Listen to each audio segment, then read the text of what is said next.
ರಾಹುಲ್ ಗಾಂಧಿ ಬಂದಾಗ ಕೋಲಾರ ಹೋಗಿದ್ರೆ ಅವತ್ತು 200 ಬಸ್ಸು ನಮ್ಮ ತಾಲೂಕಿನಿಂದ ಹೋಗಿತ್ತು.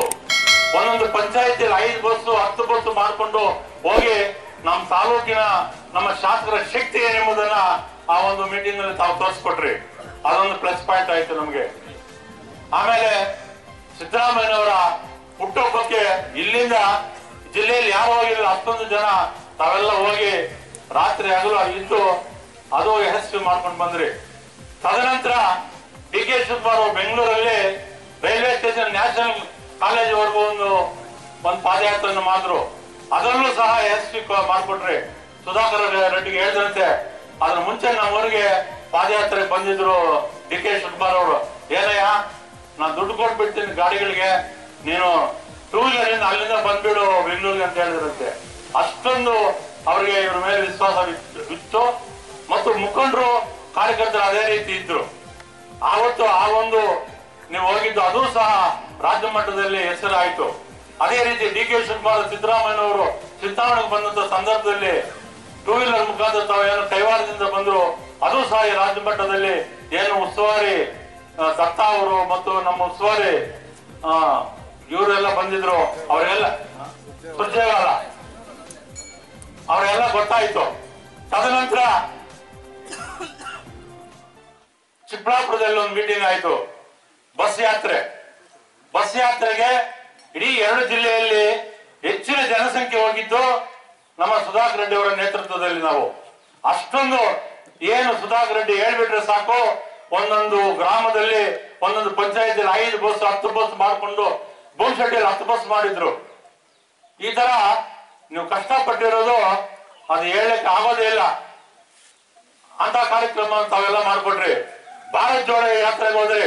ಆ ಸಂದರ್ಭದಲ್ಲಿ 2 ದಿವಸ ಹೋಗಿ ಅಲ್ಲಿ ತಾವೆಲ್ಲ ನಮ್ಮ ಶಾಸಕರ ಒಂದು ಕೆಪಾಸಿಟಿ ಏನು ಈ ಭಾಗದಲ್ಲಿ ಯಾವ ತರ ಮುಖಂಡರಿದ್ದಾರೆ, ಕಾರ್ಯಕರ್ತರಿದ್ದಾರೆ ನೋಡಿ.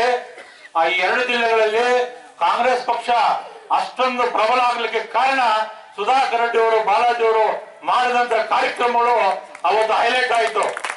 ಆ ಒಂದು ಹೈಲೈಟ್ ಇಂದ ನೀವು ಮಾಡಿದಂತ ಒಂದು ಸೇವೆ, ನೀವು ಮಾಡಿದಂತ ಕಷ್ಟ ಇಡೀ ರಾಜ್ಯದ ಜನತೆಗೆ, ರಾಜ್ಯದ ಮುಖಂಡರಿಗೆ ಮತ್ತು ರಾಷ್ಟ್ರದ ಮುಖಂಡರಿಗೆ ಸುರ್ಜೇವಾಲ ದತ್ತ ಗೊತ್ತಾಯ್ತು. ಇವತ್ತು ದತ್ತ ಅವರಿಗೆ ಡೆಲ್ಲಿಯಲ್ಲಿ ಒಂದು ಕ್ಯಾನ್ವಾಸ್ ಮಾಡಿದ್ರು. ಇವರಿಗೆ ದತ್ತ ಕಾನ್ಸ್ಟಿಟ್ಯೂನ್ಸಿಯಲ್ಲಿ ಯಜಮಾನರಿಗೆ ಅಲ್ಲಿ ಇದನ್ನು ಕೊಟ್ಟಿದ್ರು, ಚಾರ್ಜ್ ಕೊಟ್ಟಿದ್ರು. ಡೆಲ್ಲಿಯಲ್ಲಿ ಮೊನ್ನೆ ಹೋಗ್ಬಿಟ್ಟು ಬಂದ್ರು, 10 ದಿವಸ 15 ದಿವಸ ಇದ್ರು. ಈ ತರ ತಾವು ಕಷ್ಟಪಟ್ಟು ಚುನಾವಣೆ ಪೂರ್ವ ಮಾಡಿದಂತ ಒಂದು ಕೆಲಸಗಳು. ಆಮೇಲೆ ಪ್ರಿಯಾಂಕಾ ಗಾಂಧಿ ಬಂದಂತ ಸಂದರ್ಭದಲ್ಲಿ ಇಡೀ 2 ಜಿಲ್ಲೆಯಲ್ಲಿ ಅಷ್ಟೊಂದು ಜನ ಯಾರು ಸೇರಲಿಲ್ಲ. ಎಲ್ಲಿ ಶಿಲ್ಘಟ್ಟ ಕ್ರಾಸ್ ಇಂದ ಶ್ರೀನಿವಾಸಪುರ ಕ್ರಾಸ್ವರೆಗೂ ಎಷ್ಟೊಂದು ಜನ ಬಂದಿದ್ರಿ. ಅದೆಲ್ಲ ಯಾರು ಕರ್ಕೊಂಡು ಬಂದಿದ್ದು? ನೀವು ಕರ್ಕೊಂಡು ಬಂದಿದ್ದಕ್ಕೆ ಅವತ್ತು ರಾಷ್ಟ್ರ ಮಟ್ಟದಲ್ಲಿ ನಮ್ಮ ಸುಧಾಕರ್ ರೆಡ್ಡಿ ಅವರ ತಾಲೂಕು ಹೆಸರು ರಾಷ್ಟ್ರ ಮಟ್ಟದಲ್ಲಿ ಹೋಯ್ತು. ಆ ಎಲ್ಲ ಒಂದು ಏನಂತ ನೀವೆಲ್ಲ ಮಾಡಿದಿರಲ್ಲ, ಅದೆಲ್ಲಾನು ಸುಧಾಕರ್ ರೆಡ್ಡಿ ಅವ್ರಿಗೆ ಪ್ಲಸ್ ಆಯ್ತು. ಆಮೇಲೆ ತಾವು ಏನ್ ಮಾಡ್ತೀರಿ, ಚುನಾವಣೆಯಲ್ಲಿ ಎಲ್ಲ ಕಷ್ಟಪಟ್ಟು ಎಲ್ಲ ತಾಲೂಕಿನ ಜನತೆ 30,000 ಮತಗಳ ಅಂತರದಿಂದ ಗೆಲ್ಲಿಸಿ ಸುಧಾಕರ್ ರೆಡ್ಡಿ ಅವರ ಋಣವನ್ನ ತಾವೆಲ್ಲ ತೀರ್ಸ್ಕೊಂಡಿದ್ರ. ಅದಕ್ಕೆ ಇವತ್ತು ನಾನು ನಿಮ್ಗೆಲ್ಲ ಅಭಿನಂದನೆಯನ್ನು ತಿಳಿಸ್ಲಿಕ್ಕೆ ಬಯಸ್ತಾ ಇದ್ದೀನಿ. ತಾವೇನು ರಾತ್ರಿ ಆಗಲು ಕಷ್ಟಪಟ್ಟು 30,000 ಮತಗಳ ಅಂತರದಿಂದ ಗೆಲ್ಲಿಸಿದ್ದೀರ, ಅದು ನಮ್ಮ ಸುಧಾಕರ್ ರೆಡ್ಡಿ ಅವರ ಮೈಂಡ್ ಅಲ್ಲಿ ಫಿಕ್ಸ್ ಆಗೋಯ್ತು. ಏನಪ್ಪ ನಮ್ಮ ಕಾರ್ಯಕರ್ತರು ಮುಖಂಡರು ಈ ತರ ನನಗೆ ರಾತ್ರಿ ಕಷ್ಟಪಟ್ಟಿದ್ದಾರೆ, ನಾನು ಗೆದ್ದಿದ್ದೀನಿ. ಆಮೇಲೆ ಚುನಾವಣೆ ಆದ್ಮೇಲೆ ತಾವೇನು ಸುಮ್ಮನೆ ಕೂರ್ಲಿಲ್ಲ, ಮತ್ತೆ ಶುರು ಮಾಡಿದ್ರಿ. ಗೆದ್ದ ಮೇಲೆ ಏನಾದ್ರೂ ಮಾಡಿ ಸುಧಾಕರ್ ರೆಡ್ಡಿ ಅವರಿಗೆ ಸಚಿವ ಸ್ಥಾನ ಕೊಡ್ಬೇಕಂತಕ್ಕಂತ ಒಂದು ಪಟ್ಟಣ ತಾಲೂಕಿನ ಜನತೆ ಮತ್ತು ಇಡೀ 2 ಜಿಲ್ಲೆಯ ಎಲ್ಲ ಮುಖಂಡರು, ಎಲ್ಲ ಮಾಜಿ ಶಾಸಕರು, ಹಾಲಿ ಶಾಸಕರು, 2 ಜಿಲ್ಲೆಯಲ್ಲಿ ಸಮರ್ಥ ನಾಯಕರು ಯಾರಾದ್ರೂ ಇದ್ರೆ ಸಚಿವ ಸ್ಥಾನ ಯಾರಾದ್ರೂ ಕೊಡ್ಬೇಕಾದ್ರೆ ಅದು doctor M C Sudhakar Reddy ಅವರಿಗೆ ಕೊಡ್ಬೇಕಂತ 2 ಜಿಲ್ಲೆಯಲ್ಲಿ ಎಲ್ಲ ಒಕ್ಕಲಿನಿಂದ ಇಡೀ ನಮ್ಮ ರಾಷ್ಟ್ರ ಮಟ್ಟದ ನಾಯಕರಿಗೆ ಒಂದು ಇದನ್ನ ಕೊಟ್ಟು ಸಂದೇಶವನ್ನು ಕೊಟ್ಟಿದ್ರು. 2 ಜಿಲ್ಲೆಯಲ್ಲಿ ಸಮರ್ಥ ನಾಯಕರು ಇರ್ತಕ್ಕಂಥವರು ಡಾಕ್ಟರ್ ಸುಧಾಕರ್ ರೆಡ್ಡಿ ಅವರು, ಅವರಿಗೆ ಸಚಿವ ಸ್ಥಾನವನ್ನು ಕೊಡ್ಬೇಕಂತಕ್ಕಂಥ ವಿಚಾರವನ್ನ ನಾವು ಸಹ 100 ಕಾಡುಗಳಲ್ಲಿ ಸಿದ್ದರಾಮಯ್ಯ ಅವ್ರ ಡಿ ಕೆ ಶಿವಕುಮಾರ್ ಹತ್ರ ಹೋಗಿದ್ದೀವಿ. ಡಿ ಕೆ ಶಿವಕುಮಾರ್ ಹೇಳಿದ್ರು, ನೋಡಪ್ಪ, ನಾವೇನಾದ್ರೂ ಸಚಿವ ಸ್ಥಾನ ಈ 2 ಜಿಲ್ಲೆಗೆ ಕೊಡ್ಬೇಕಾದ್ರೆ ಅದು ನಿಮ್ ಸುಧಾಕರ್ ರೆಡ್ಡಿಗೆ ಕೊಡೋದು. ನೀವು ಆರಾಮಾಗಿ ಹೋಗಿ, ನೀವೇನು ಚಿಂತೆ ಮಾಡ್ಬೇಕು ಅಂತ ಮಾಡಬೇಡಿ ಅಂತಕ್ಕಂಥ ವಿಚಾರವನ್ನು ಹೇಳಿದ್ರು. ಅವತ್ತು ಎಲ್ಲರ ಮತ್ತು ತಾಲೂಕಿನ ಜವಾಬ್ದಾರಿಯನ್ನ ಮತ್ತು ಜಿಲ್ಲಾ ಉಸ್ತುವಾರಿ ಜವಾಬ್ದಾರಿಯನ್ನ ಮತ್ತು ರಾಜ್ಯದ ಸಚಿವ ಸ್ಥಾನ ಏನು ನಮಗೆ ಇಟ್ಟು ಇವತ್ತು ಕೊಟ್ಟಿದ್ದಾರೆ, ಆ ಸ್ಥಾನವನ್ನ ಇವತ್ತು ನಿಭಾಯಿಸ್ತಾ ಇರ್ತಕ್ಕಂಥ ರೀತಿ, ಅವರ ಕಾರ್ಯವೈಖರಿ, ಅವರ ದಕ್ಷತೆ, ಅವರ ಪ್ರಾಮಾಣಿಕತೆ, ಅವರ ಹಾರ್ಡ್ ವರ್ಕ್, ಅವ್ರು ಮಾಡ್ತಾ ಇರ್ತಕ್ಕಂಥ ಸಿನ್ಸಿಯಾರಿಟಿ, ಇವೆಲ್ಲವನ್ನ ಇವತ್ತು ಡಿ.ಕೆ. ಶಿವಕುಮಾರ್ ಅವರು ಮತ್ತು ಸಿದ್ದರಾಮಯ್ಯ ಅವರು ಮನಗಂಡು ಇವತ್ತು ಇಡೀ ರಾಜ್ಯದಲ್ಲಿ ಇವತ್ತು ಹೆಚ್ಚಿನ ರೀತಿಯಲ್ಲಿ ಬೇರೆ ಬೇರೆ ವಿಚಾರದಲ್ಲೂ ಸಹ ನಮ್ಮ ಸಚಿವರಿಗೆ ಜವಾಬ್ದಾರಿಗಳನ್ನ ಹೆಚ್ಚು ಜವಾಬ್ದಾರಿಗಳನ್ನ ಇವತ್ತು ಕೊಡ್ತಾ ಇದ್ದಾರೆ.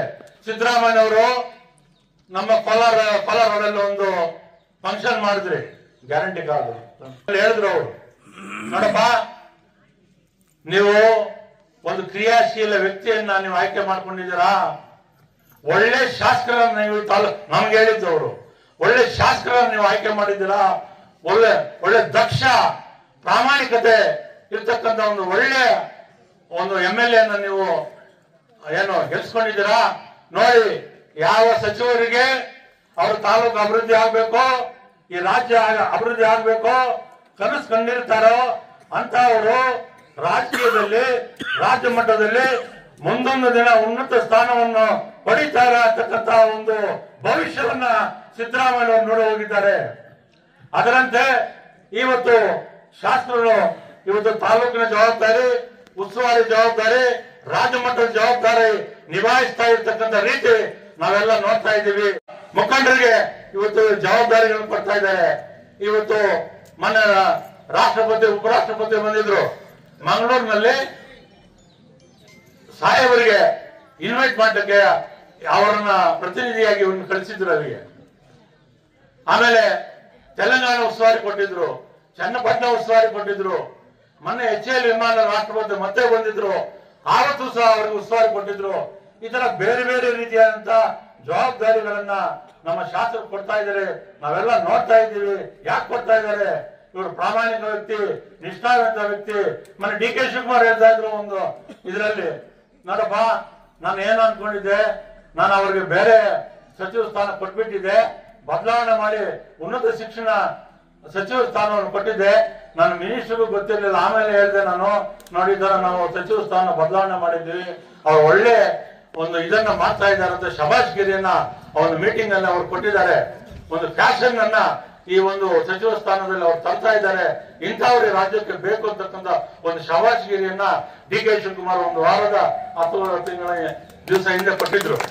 ಇವೆಲ್ಲ ಯೂಟ್ಯೂಬ್ ನಲ್ಲಿ ನಾವು ನೋಡ್ತಾ ಇದ್ದೀವಿ. ನಾನು ಹೇಳೋದಿಷ್ಟೇ, ಏನಿವತ್ತು ಸುಧಾಕರ್ ರೆಡ್ಡಿ ಅವರು ಒಂದು ಕೆಲಸಗಳಿರ್ಲಿ, ಸುಧಾಕರ್ ರೆಡ್ಡಿ ಅವರು ಬರ್ತಾರೆ, ಅವರ ಅಣ್ಣ ಬಾಲಾಜಿ ಅವರು ಇದ್ದಾರೆ, ಅವ್ರ ಹತ್ರ ನಾವು ಹೋಗಿ, ಅವ್ರಿಗೆ ಸಮಯ ಅಭಾವ ಜಾಸ್ತಿ ಇದೆ, ಆದ್ರಿಂದ ನಾವು ಬೇಜಾರು ಮಾಡ್ಕೊಳ್ಬಾರ್ದು. ಸಣ್ಣ ಪುಟ್ಟ ಬೇರೆ ವಿಚಾರಗಳು ಏನಾದ್ರೂ ಇದ್ರೆ ಬಾಲಾಜಿ ಹತ್ರ ನಾವು ಹೋಗಿ ಆ ಒಂದು ವಿಚಾರಗಳನ್ನ ನಾವು ಹೇಳಿ ನಮ್ಮ ಕೆಲಸಗಳನ್ನ ನಾವು ಮಾಡ್ಕೊಳ್ಳೋಣ. ಸುಧಾಕರ್ ರೆಡ್ಡಿ ಅವರಿಗೆ ಇವರು ಉಂಡಪಟ್ಲ ಯಜಮಾಂಡ ಸೆಕ್ರೆಟರಿ ಇದೆ, ರಾಜ್ಯ ಮಟ್ಟದ ಉಸ್ತುವಾರಿ ನೋಡ್ಕೋಬೇಕು, ಜಿಲ್ಲಾ ಮಟ್ಟದ ಉಸ್ತುವಾರಿ ನೋಡ್ಕೋಬೇಕು, ತಾಲೂಕು ಅಭಿವೃದ್ಧಿ ನೋಡ್ಕೋಬೇಕು. ಆದ್ರಿಂದ ನಾವು ಹೆಚ್ಚು ಸಮಯವನ್ನ ಅವ್ರು ಕೊಡಬೇಕು. ಅವರಿಗೆ ಬೇರೆ ರೀತಿಯಲ್ಲಿ ಈ ತಾಲೂಕಿನ ಅಭಿವೃದ್ಧಿ ಮಾಡ್ಲಿಕ್ಕೆ ನಾವು ಸಮಯವನ್ನ ಅವ್ರು ಮೀಸಲಿಡಬೇಕು ಅಂತಕ್ಕಂಥ ನಾವ್ ಯಾರು ಬೇಜಾರು ಮಾಡ್ಕೋಬಾರ್ದು. ಏನಾದ್ರು ಕೆಲಸಗಳಿದ್ರೆ ಬಾಲಾಜಿ ಹತ್ರ ಕೇಳೋಣ, ಇಲ್ಲಾಂದ್ರೆ ಅವರು ಬರ್ತಾರೆ, ಅವ್ರು ಕೇಳಿ ಆ ಕೆಲಸಗಳನ್ನ ಮಾಡ್ಕೊಳ್ಳೋಣ. ನಾವೇನೇ ಫೋನ್ ಮಾಡಿದ್ರು ಒಂದೊಂದ್ಸಲಿ ಎತ್ತಕ್ಕಾಗೋದಿಲ್ಲ, ಮಿನಿಸ್ಟರ್ ಹತ್ರ ಇರ್ತಾರೆ, ಫೋನ್ ಎತ್ತಕ್ಕಾಗಲ್ಲ, ನಾವು ಬೇಜಾರು ಮಾಡ್ಕೊಳ್ತೀವಿ. ಇವಾಗ ಒಂದ್ಸಲಿ ಯಾರೋ ಫೋನ್ ಮಾಡಿದ್ರು, ನಾನು ಸುಧಾಕರ್ ರೆಡ್ಡಿ 2028 ಚುನಾವಣೆಯಲ್ಲಿ ನಾವು ಗೆಲ್ಲಿಸಿ ಏನು ನಮ್ಮ ಈ ಭಾಗದ ಅಭಿವೃದ್ಧಿ ಕೆಲಸಗಳಿದೆ ಅದೆಲ್ಲವನ್ನ ನಾವು ಮಾಡ್ಕೋಬೇಕು.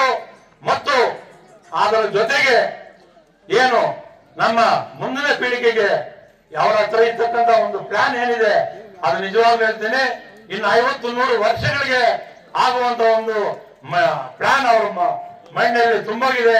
ನಾವು ಯಾವುದೇ ಅಭಿವೃದ್ಧಿ ಕೇಳಬೇಕಾಗಿಲ್ಲ, ಎಲ್ಲ ಅವ್ರು ಹೇಳ್ತಾರೆ. ಆದ್ರಿಂದ ನಾನು ಹೇಳೋದಿಷ್ಟೇ, 2022ರ ಚುನಾವಣೆಯಲ್ಲಿ ನಮ್ಗೇನೇ ಕಷ್ಟ ಬಂದ್ರು ಇವತ್ತಿಂದ ನಾವು ಅದಕ್ಕೆಲ್ಲ ಪ್ರಿಪೇರ್ ಆಗಿ ಇವತ್ತಿಂದ ನಾವು ಆ 2022ರ ಚುನಾವಣೆಯಲ್ಲಿ 50,000 ಮತ್ತೆ ರಾಜ್ಯ ಮಟ್ಟದ ನಾಯಕರಾಗುವಂತ ಎಲ್ಲಾ ಲಕ್ಷಣಗಳು ಅವ್ರ ಹತ್ರ ಇದೆ. ಈಗಾಗಲೇ ರಾಜ್ಯ ಮಟ್ಟ ನಾಯಕರಾಗಿದ್ದಾರೆ. 2022ರ ಚುನಾವಣೆಯಲ್ಲಿ 50,000 ಮತಗಳಿಂದ ಗೆಲ್ಲಿಸಬೇಕಂತಕ್ಕಂಥ ಮನವಿಯನ್ನು ತಮ್ಮೆಲ್ಲ ಕಾಂಗ್ರೆಸ್ ಕಾರ್ಯಕರ್ತರು, ಮುಖಂಡರು, ಅಭಿಮಾನಿಗಳು, ಈ ತಾಲೂಕಿನಲ್ಲಿರ್ತಕ್ಕಂಥ ಅಭಿಮಾನಿಗಳು, ಸಾರ್ವಜನಿಕ ಬಂಧುಗಳು ಎಲ್ಲರಿಗೂ ಸಹ ನಾನು ಈ ಸಭೆಯ ಮುಖಾಂತರ ಕೋರ್ತಾ